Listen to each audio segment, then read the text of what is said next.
Former President Donald Trump will return to the White House, and joining us this morning is constitutional law attorney David Cole. Thank you so much for being here.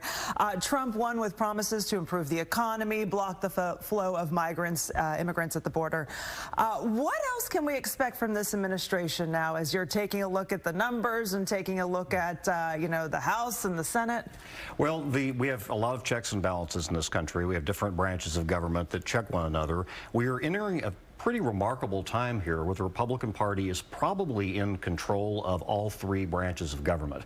Mr. Trump just won the presidency. The Supreme Court is a well-known 6-3 conservative majority, and control of the Senate has moved back to the Republican Party as well. If they hold the House, they have all three branches, and that allows them a lot more flexibility and aggressiveness on advancing their agenda, more than in any party in recent memory, frankly. Yeah. So what Trump wants to get done, he likely will be able to get done. He's going to encounter some problems in the courts, because as we've learned in 2020 and 2016, both President Trump and President Biden came in and we're going to change everything.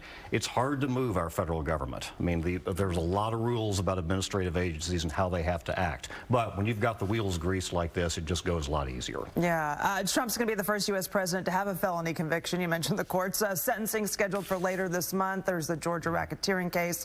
What happens next? Are these just dropped? I mean, what happens? So there's what happens legally and then what happens practically. The Georgia case is a state case, so that's on its own track. Mr. Trump has no control over that. Practically, are they going to continue with the case? I have no idea. That's a decision the DA has to make in Atlanta. In the federal cases, there are two things that can happen. I expect Mr. Trump will try to fire the special prosecutor and end these prosecutions of him. I think he will, if that doesn't work, I think he will try to pardon himself. And that's going to produce an interesting constitutional question of whether the presidential pardon power extends to the president. Never been tried before. Never been tried before. Okay. The next step, we know the electors will meet. The results of the Electoral College will be certified. I think a lot of people hoping for a smooth process. Do you expect that? I think it will go pretty smoothly looking at the map this morning. I mean, we have to have three things to get a president. We have to have our vote, which we just had. We have to transform that into an electoral count, like actual electors have to vote. That takes place in December. And then that has to be given to Washington so the Senate can go through the process of approving it. And where that can break down is when there's a delay because there's some kind of confusion about what a state did.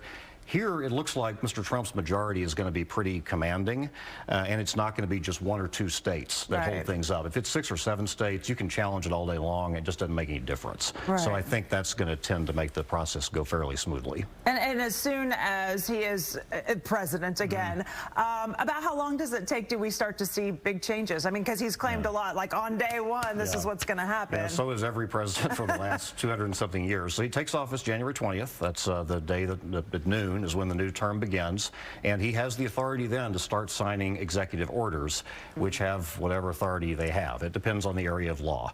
Some things cannot be changed in our country without Congress authorizing the money. Other things require the Senate to confirm. Some things go faster than others. The minute he oversteps it, will be in the courts, but he can get a lot going pretty quickly. From day one. I want to talk about these Dallas Hero amendments. It appears 2 of them are on track to pass. One forcing the city to waive its governmental immunity. The other requires the city to hire police officers and put more money into the Dallas police and fire pension.